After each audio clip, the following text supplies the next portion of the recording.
Okay, spoiler alert, it's time for me to talk about the ending. So if you haven't played the game before, and you don't want to get spoiled by the ending, I suggest you click on this little link at the bottom to go skip the ending spoilers. Thank you. Once you get all of your items and you face darkness, you're thinking epic battle, right? You're thinking, oh man, here comes the final showdown, right? How the heck is Sam going to do this? How is he going to take on this super evil villain? Well, let's find out!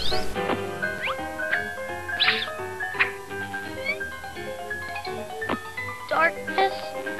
It is I, Pajama Sam. I've come to vanquish you. Vanquish? Is that fun? I'm gonna capture you and lock you in my signature edition all-metal Pajama Man lunchbox. Oh dear, that doesn't sound like fun at all. Why would you want to put me in a box? So I won't have to be scared of you anymore? You're scared. I'm the one who's going to be stuck in the box. Oh dear, no one ever wants to come over and play fun games with me. You like to play games? Yes, but I never have anyone to play with. Yep, that's right. Darkness turned out to be a nice guy who was just wanting a friend. Isn't that great, everyone? Oh boy, I couldn't believe it when I was a kid.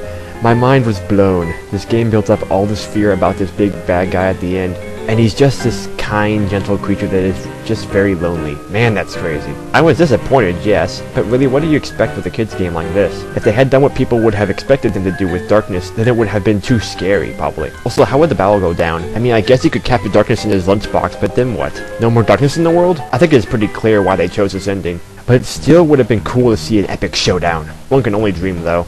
Even though I was disappointed by the ending, I think it was pretty relieving, though. Like, I was finally, set free from all the build-up and fear factor of the whole game. They could finally relax, and when I played the game over again, it wasn't as scary, I finally found out that everything was going to be okay, and that just because a character or a person sounds evil or looks evil doesn't really matter. They can still be your friend no matter what.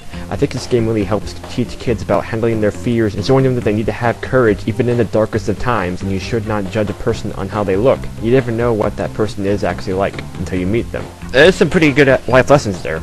I mean, I know the game didn't clearly try as hard with the last lesson that I mentioned, but I think kids would at least get the courage and facing your fears part from it. I think that it is one of the biggest reasons I love this game so much as a child, and I still love it. I can remember having those frightened feelings when I played the game, and then I can remember the big feeling of relief at the very end. It was almost like I was experiencing everything that Sam was experiencing in the game. I was scared of darkness, I didn't know what was going to happen, but I decided that I might as well see what I can do about it. And when I confronted my fear, I found out it wasn't as bad as I thought it was. That is a big part of this game that really hits home for me, as one of the best kids games of the 90s era.